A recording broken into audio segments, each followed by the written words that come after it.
On the surface, Rick and Morty might look like a trippy sci-fi cartoon about time loops, aliens, and nihilistic jokes. But hidden under all the chaos is a dark and uncomfortable truth. That Rick's obsession with Morty often crosses the line from family bond to something disturbingly possessive. It's a huge red flag that might just change the way you see the show forever. It's also a dynamic that you or someone you know might have experienced before, so it's important to talk about. Let's dive in. So forget the pickle jokes for a second. Rick and Morty is low-key one of the most unsettling dynamics in modern TV.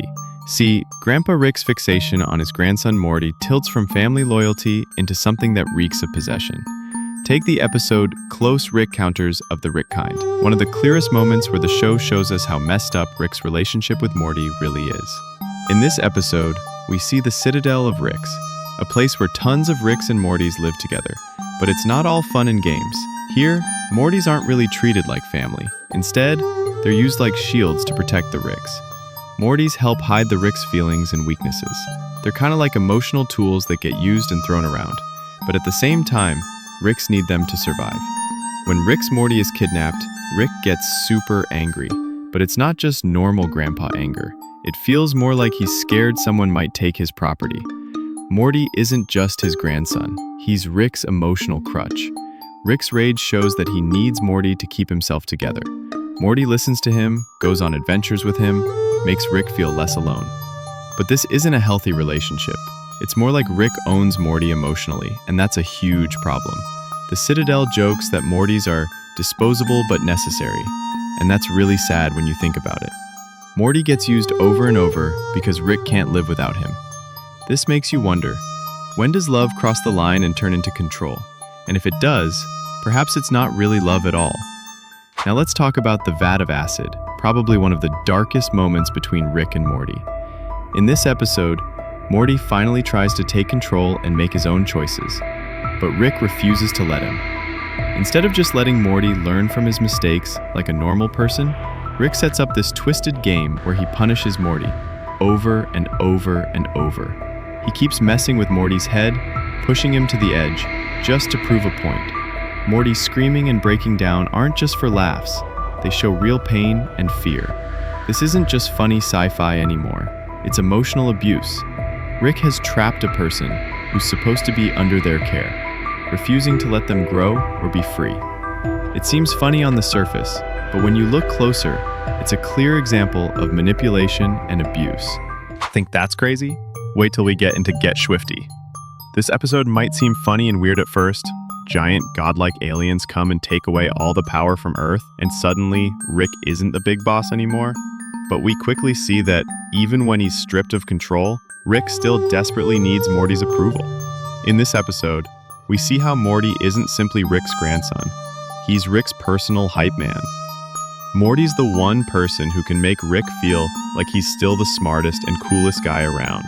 Rick needs Morty for his own ego, to make him feel like a genius, like he's worthy and special, or else he falls apart.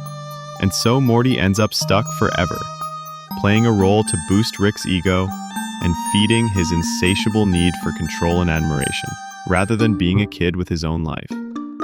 This silly-looking episode shows us what a toxic and unhealthy relationship looks like, where only one person is in control, and the other doesn't even know they're being manipulated and used. Now, rest and Rick-laxation is where things get even scarier. Rick and Morty go to a weird sci-fi spa to get rid of their toxic parts, the bad feelings and thoughts inside them. But when those bad parts split off, we meet Toxic Rick and Toxic Morty.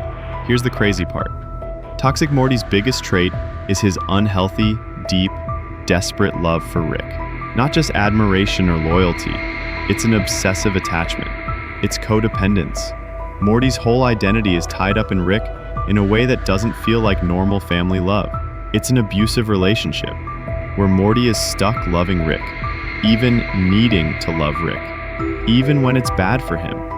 It's an addiction, a trap. Morty's entire identity is tangled up in Rick in a way that isn't a loving grandpa-grandson bond. It's trauma-coded and compulsive, and it's all Rick's fault. He's the one who fostered this toxic addiction, feeding off Morty's devotion while pushing him into emotional dependence. This episode doesn't just show dysfunction, It pulls back the curtain on emotional abuse disguised as family. That's right, emotional abuse doesn't just happen in relationships. They happen in families too. Okay, one more insane example.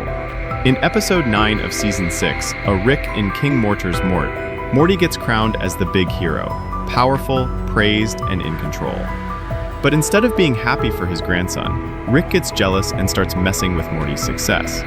Why? Because Rick needs Morty to stay small and dependent, or else Rick loses his control.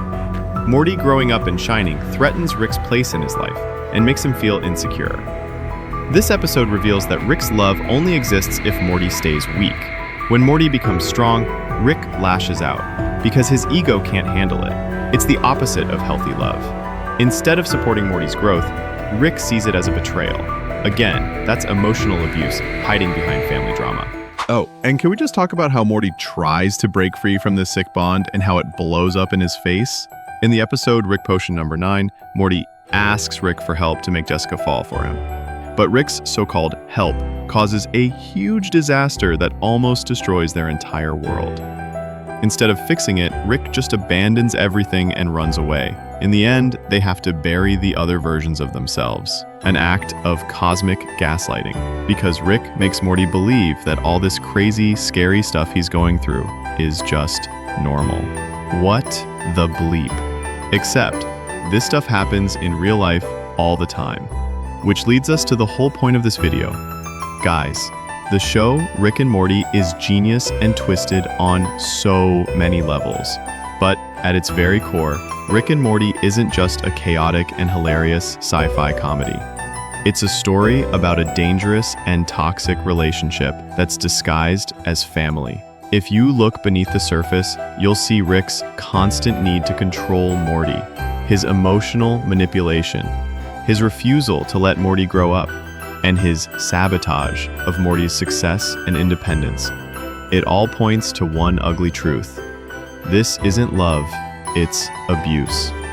Morty isn't just a sidekick or a grandson, he's trapped in a cycle of dependency, trapped by Rick's chaos and selfishness. The show's genius lies in how it masks this dark reality with humor and sci-fi spectacle, making it easy for fans to miss the emotional depth beneath the laughs. But if we look closer, we see a brutal portrait of power imbalances, obsession, and emotional control, issues that haunt real lives beyond the screen. Rick's relationship with Morty is a warning that sometimes the people we trust most are the ones who hurt us. Maybe it's time we stop laughing and start paying attention. Okay guys, if this kind of deep, soul-level analysis of animation is your thing, welcome to Stealthy Wise. We're a new channel diving into the spiritual, psychological, and philosophical side of animated shows, modern or vintage, that wrestle with death, identity, meaning, and transformation. And for our longtime viewers, yes, the Dark Side of Bluey video is still up. The BBC didn't get that one miraculously, and it's up on screen now. You don't want to miss that because yeah, Bluey's way darker than you think. More to come, but until next time, stay tuned and stay wise. Thanks so much for watching.